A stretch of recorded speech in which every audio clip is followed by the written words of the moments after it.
Abang Jari Al-Maki untuk tajuk yang kita dah mulakan separuh masa pertama tadi tentang mukadimah dan pelbagai berkisar tajuk kebebasan dalam Islam. Saat ini jom kita raikan soalan daripada sahabat-sahabat pendengar kepada yang berbahagia Tuan Syekh untuk tajuk kita. Jadi 0362051500 untuk anda hubungi dan ajukan soalan kepada Tuan Syekh pada pagi ini. Dan jangan lupa juga ulangan kita pada hari Ahad jam 7 pagi. Saat ini di talian kita mulakan dengan soalan daripada Encik Rusdi dari Kelantan. Silakan Encik Rusdi.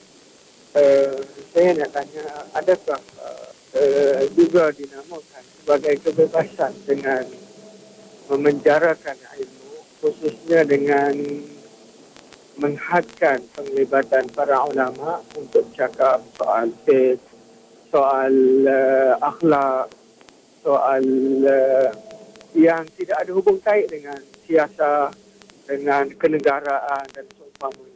Adakah mungkin di sana pandangan Tuan Syekh bagaimana kebebasan hak ini dengan memberi seluas-luasnya ruang kepada para ulama untuk berada di tengah-tengah masyarakat tanpa hak dan batas serta sempadan, hanya sekadar fiqh muamalah, dan itu saja. Wallahu a'lam. Assalamualaikum. Assalamualaikum warahmatullahi wabarakatuh. Terima kasih Cik Rusdi. Tuan Syekh, kita teruskan dengan satu lagi soalan daripada Encik Nasir dari Ipoh. Silakan Encik Nasir. Assalamualaikum Tuan Syekh. Dengan Bian, ada dua soalan Tuan Syekh. Silakan. Satu soalan mengenai kebebasan. Istilah kebebasan ni disalahgunakan dari segi, salah satu seginya pakaian. Kebebasan orang perempuan berpakaian laki, orang laki berpakaian perempuan. Minta Tuan Syekh ulas sikit mengenai itu. Dan mengenai soalan saya yang kedua mengenai fitnah, Ustaz. Tuan Syekh, mengenai fitnah ni, dia akhir-akhir ni kita tengok banyak kes-kes fitnah membabitkan para ulama.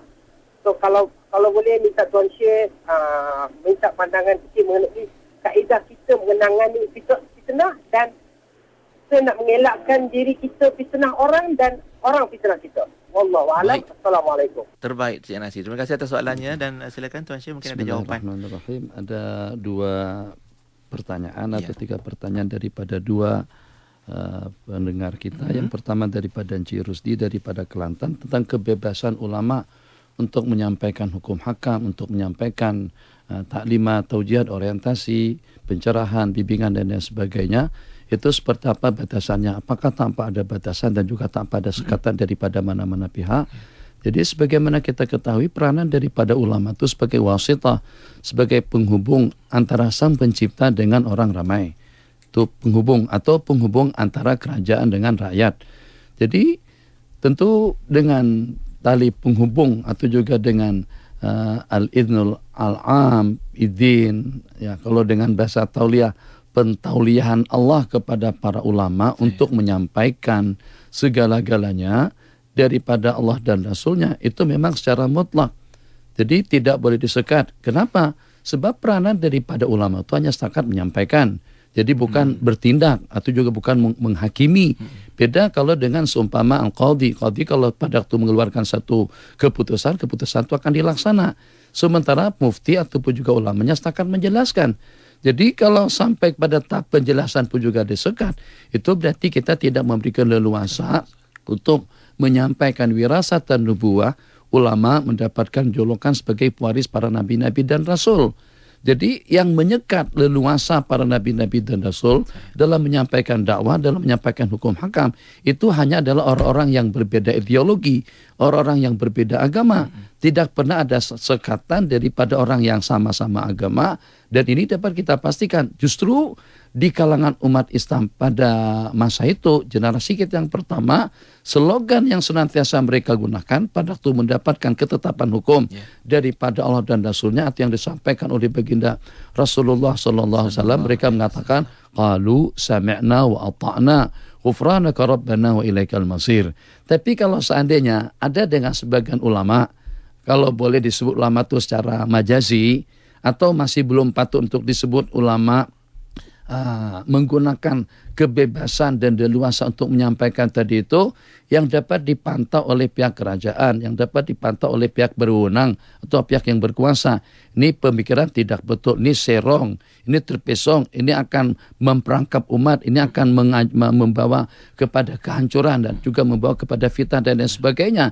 Maka pihak ulil amr, pihak yang berkuasa mempunyai wewenang untuk memberikan teguran, untuk memberikan nasihat, untuk memberikan siasat, menyual siasat kepada ulama atau kepada mufti atau kepada sesiapa saja yang sembarang dalam mengeluarkan fatwa, pandangan ataupun juga orientasi pendidikan pencerahan kepada masyarakat.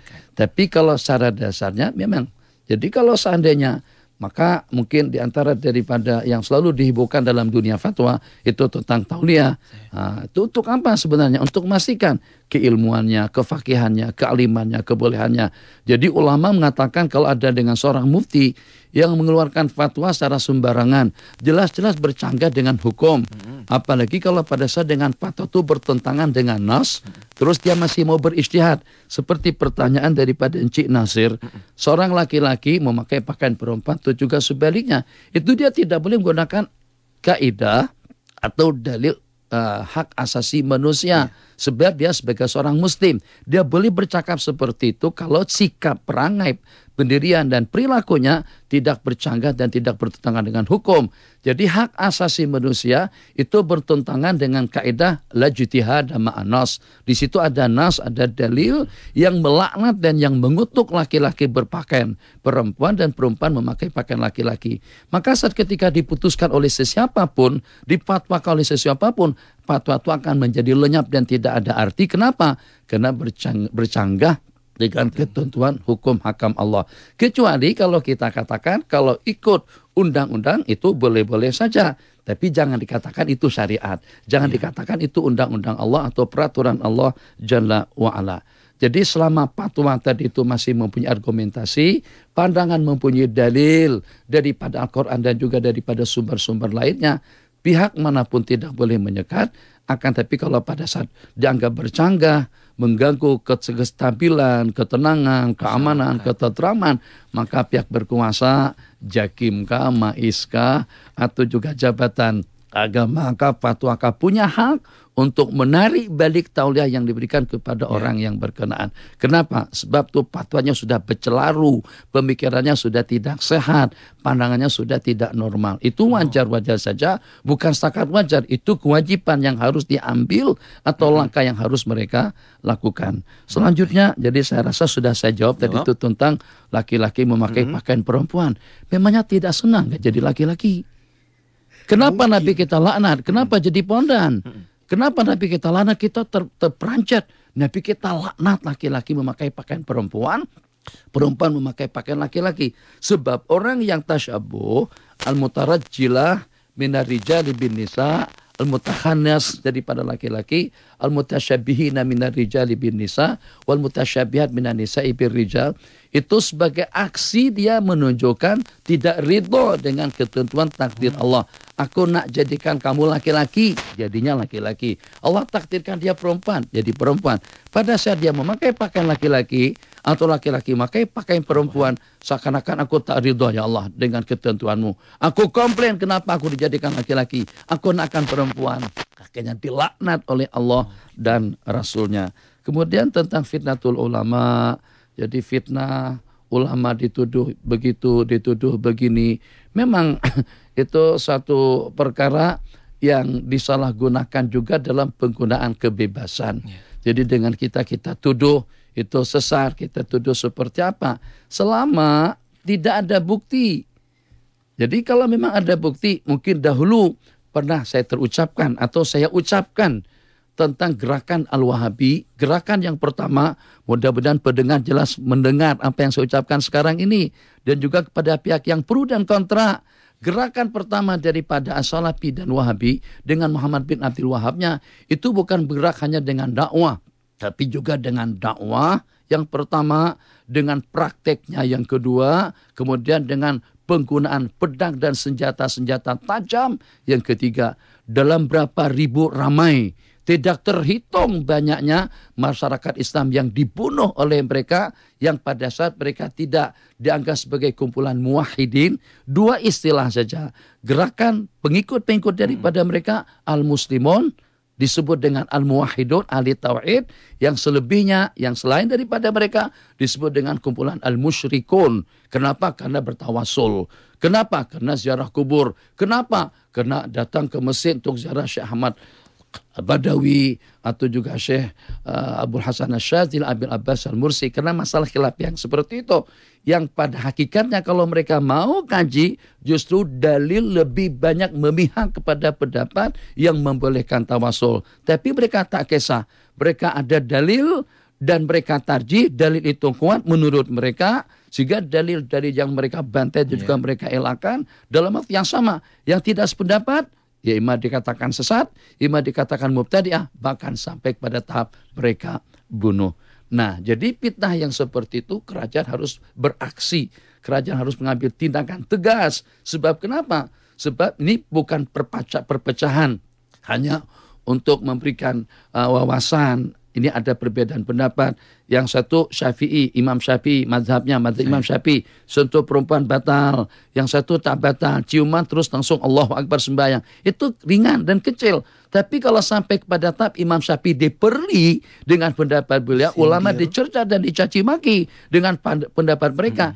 Yang seumpama, minta maaf dengan bahasanya, hatta yang hebat-hebat di negara kita, di kumpulan Salafi, itu saya katakan bulu kaki Imam Syafi'i saja lebih mulia daripada mereka. Tak apa kalau dikatakan keterlaluan kalau saya bercakap seperti itu.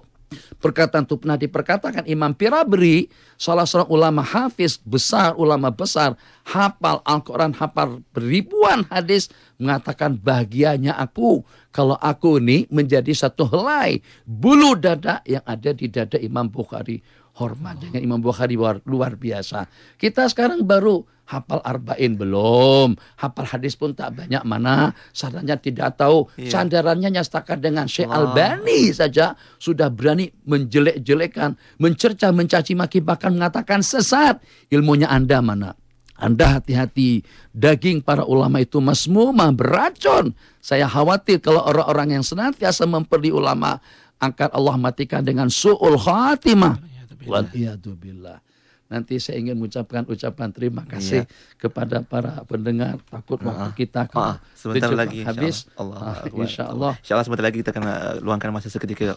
Tuan Syekh ada sesuatu ingin disampaikan. Kita raikan seringkasnya insyaAllah. Mungkin Tuan Syekh ada soalan-soalan berikutnya daripada sahabat pendengar kita. Puan Hasnah dari Seremban ada soalan yang seterusnya dengan tajuk kita kebebasan dalam Islam pagi ini. Silakan Puan Hasnah. Assalamualaikum Tuan Syekh. Pada pandangan saya, kebebasan dalam Islam yang bagaimana umat Islam yang mahukan. Tapi jika disekat pada para ulama-ulama, pada ilmuwan, ustaz-ustaz memberikan ceramah-ceramah yang benar, dan lagi itulah masyarakat dalam agama Islam akan melahirkan masyarakat dalam kejahilan itu sendiri. Baik. Itu saja. Terima kasih Puan Hasnah. Assalamualaikum. Assalamualaikum. Kita ada satu lagi soalan Tuan Syekh, mungkin kita boleh sama ada rangkumkan atau kita dengarkan bagaimana soalan daripada Encik Muhammad. Seterusnya silakan Encik Muhammad. Assalamualaikum Syekh. Saya nak bertanya tentang kebebasan bersuara.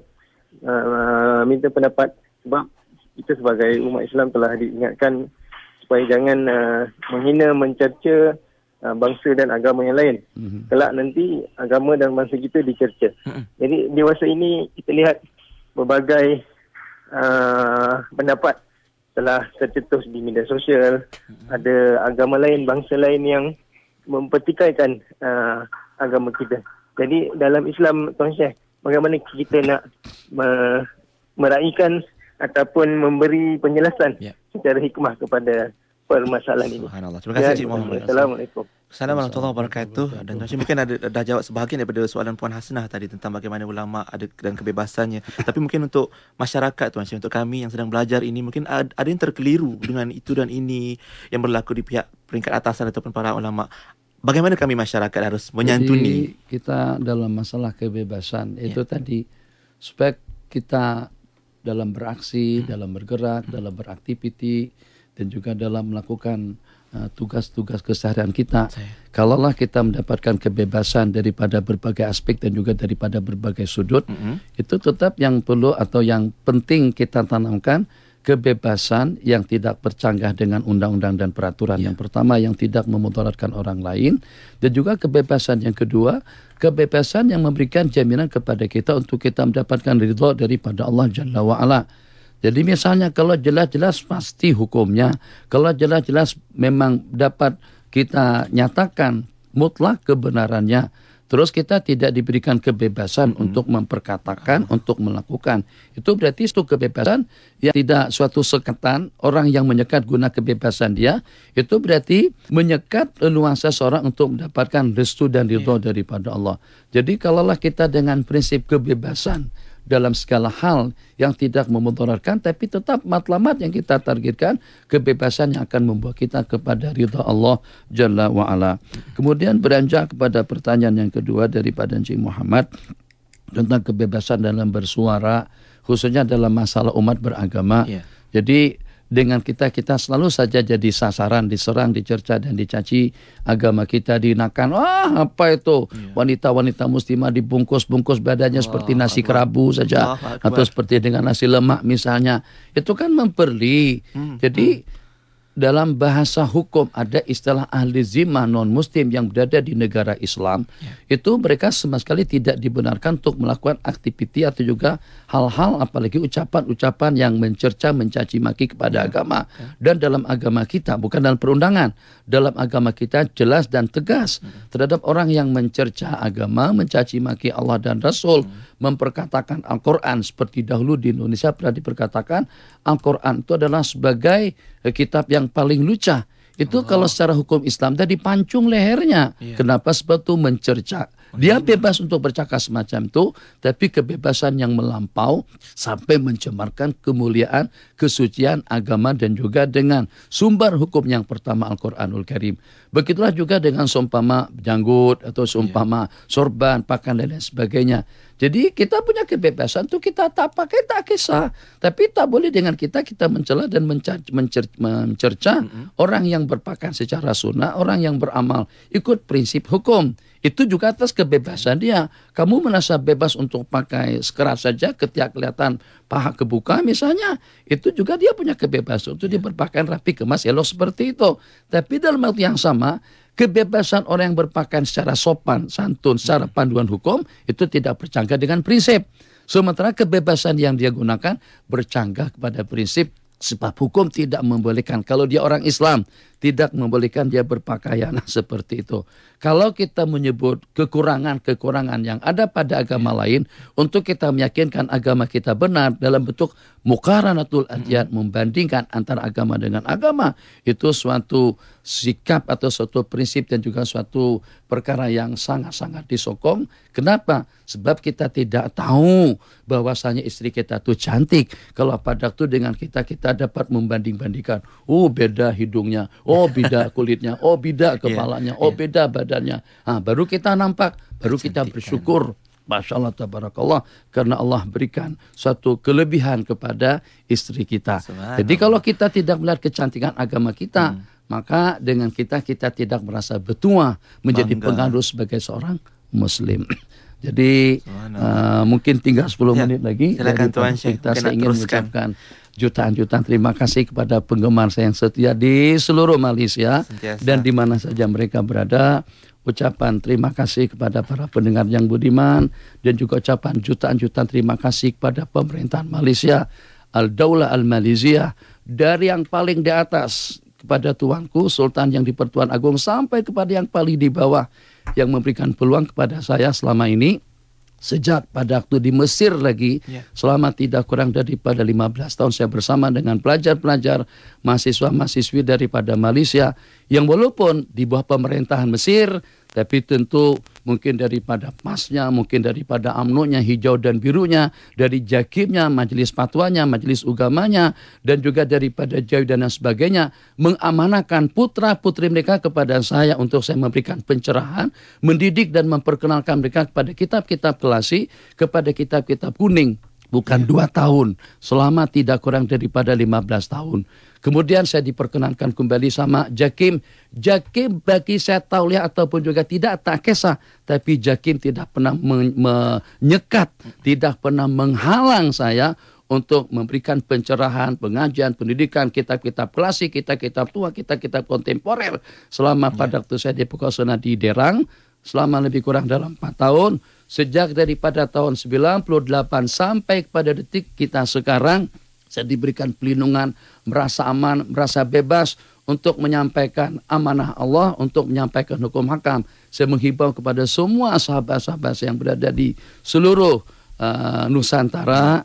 Jadi saya menghimbau kepada mereka semuanya ucapan terima kasih dan juga ucapan salam mahabbah daripada Al-Fakir yang telah memberikan peluang kepada saya untuk menyampaikan sesuatu amanah daripada Allah dan Rasulnya.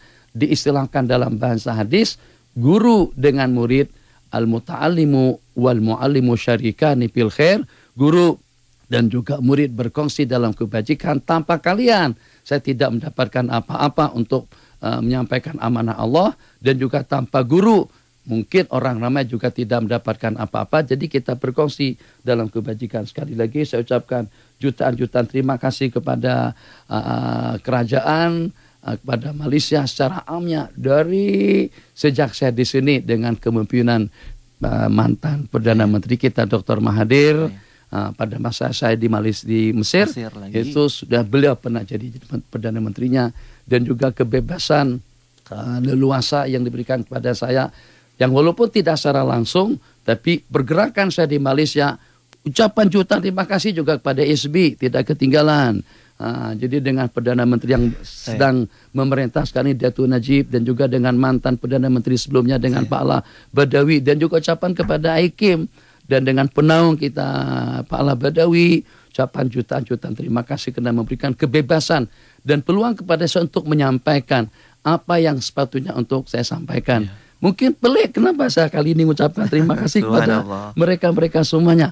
Kotlah pada satu ketika nanti saya akan dihalang, disekat untuk menyampaikan dakwah yang seperti ini. Tapi ingat semuanya, demi Allah, saya tidak ada kepentingan untuk memperangkap dan juga untuk menyesatkan umat Islam Malaysia ataupun juga Nusantara. Saya sudah berjanji di hadapan Allah Jalla wa'ala akan menyampaikan yang hak. Cuman kalian dan semuanya harus berwaspada dengan pahaman-pahaman yang ekstrim, yang mengkafirkan ulama, yang mempesong pandangan-pandangan salafun saleh. Jadi ini tanggung jawab kalian semuanya agar jangan sampai Malaysia menjadi daulah Wahabiyah atau daulah Syiah. Saya akan tarik mundur daripada Malaysia. Kalau saya disekat untuk masuk Malaysia, saya dengan senang hati untuk menerima keputusan daripada pemerintah. Saya ucapkan jutaan terima kasih kepada Datuk Najib dan juga kepada semua pelapisannya daripada atas sampai ke bawah, Jakimnya, Jahwinya, Hikimnya, imam-imam masjid, menteri-menteri besar yang saya kenal, yang saya pernah terjumpa. Ucapan terima kasih. Tapi mungkin sudah waktunya barangkali saya memberikan peluang kepada sahabat-sahabat yang pernah mengikuti program-program saya di Malaysia atau juga di Mesir, berikan peluang kepada mereka untuk mengambil alih tugas untuk saya berdakwah di negara ini. Jadi daripada pihak pribadi juga tidak lupa untuk mengucapkan jutaan terima kasih kepada istri saya dari Perak, dan juga kepada anak-anak istri saya Abidah, Azizah, dan juga anak-anak yang memberikan peluang kepada Abi untuk berdakwah di Malaysia, yang kadang-kadang sampai menghambat waktu dan peluang saya untuk bersama istri dan juga untuk bersama anak-anak. Jadi kadang-kadang berangkat pagi, balik tengah malam, pagi hilang lagi. Jadi sampai mereka mengeluh dengan keadaan yang seperti itu, karena Abi mungkin kena terlampau banyak memikirkan masalah dakwah atau juga untuk kepentingan umat. Jadi ucapan minta maaf atas segala kesalahan saya.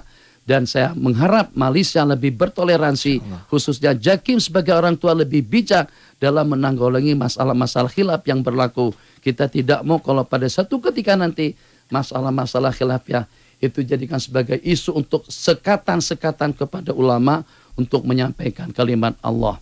Mereka rakyat adalah tanggung jawab daripada ulama dan tanggung jawab pemerintah yang diberikan amanah untuk memerintah. Hada wabillahi taufik. Satu terakhir, Kalau nanti di lain kesempatan saya diberikan peluang, saya pengen, bahasa orang sana pengen sekali nak berjumpa dengan seluruh kawan-kawan muslimin, muslimat dan juga santri-santriwati dan juga dengan penggemar majelis ilmu saya di mana saja kalian berada, pengen mau mengadakan majelis perpisahan mungkin di IKIM atau juga di Masjid Shah Alam untuk mengucapkan kalimat akhir Assalamualaikum kepada mereka. Mungkin itu saja ingin saya sampaikan kepada mereka. Sebab kalau di masjid takut kalau tak kedengaran apa ingin saya sampaikan. Jadi saya melalui radio IKIM, mudah-mudahan suara ini dapat bersambung kepada kerajaan. Ucapan jutaan-jutaan terima kasih. Dan juga kepada rakyat dan juga kepada para penggemar pun juga ucapan terima kasih atas amanah, peluang dan kesempatan yang diberikan kepada saya dan keluarga. Hada wabillahi taufik wa sallallahu ala sayyidina Muhammad wa ala alihi wa sahbihi wa sallam. Allahu Akbar. Terima kasih Tuan Syekh atas perkongsian sebentar tadi. Saya ni pun sedang sedang menahan kesedihan. Tak pastilah apa pun yang akan berlaku akan datang. Sama-sama kita doakan terus semoga Allah Subhanahu Wa Taala yang Maha Berkuasa yang menciptakan kita semua dari atas sampai bawah untuk sentiasa memelihara para alim ulama kita termasuk Tuan Syekh sendiri. Semoga dikurniakan keberkatan dalam urusan, dalam umurnya, usianya, dalam kekuatan juga insya-Allah Tuan Syekh untuk terus mujahadah ilmunya kan. Dan kami sentiasa mengharapkan dan mendoakan semoga dapat bertemu lagi. Tuan Syekh jangan pergi jauh-jauh. Harap dapat bertemu lagi insya-Allah dengan perkongsian. Saya rasa ramai ribuan, malah ratusan ribu anak murid Tuan Syekh sendiri dari Mesir sendiri dan sampailah di Malaysia ini turut berbangga dapat berguru walaupun menerusi ruang udara di IKIM FM ini dan di mana juga media-media ataupun di rumah-rumah Allah, masjid ataupun musala, surau dan sebagainya dapat memanfaatkan apa yang dikongsikan oleh Tuan Guru kita ini. Semoga manfaatnya ada, saling memanfaatkan satu sama lain. Terima kasih banyak-banyak Tuan Syekh atas perkongsiannya hari ini. Mohon doakan juga untuk kami semua insya-Allah semoga dapat mengamalkan apa yang Tuan Syekh tinggalkan. InsyaAllah. Dan untuk sahabat sekalian, kita juga sudah sampai ke penghujung yang baik daripada Allah Subhanahu Wa Taala. Kurang silap khilaf itu kekurangan kami. Mohon ampun dan maaf. Semoga kita jumpa lagi di lain waktu insyaAllah. Sehingga itu, Assalamualaikum warahmatullahi wabarakatuh. Rancangan ulangan topik Jumaat itu tadi telah diterbitkan oleh Syafiq Zulkifli. Untuk mengajukan persoalan anda, ikuti secara langsung rancangan topik Jumaat setiap Jumaat pukul 9 pagi hanya di IKIM FM.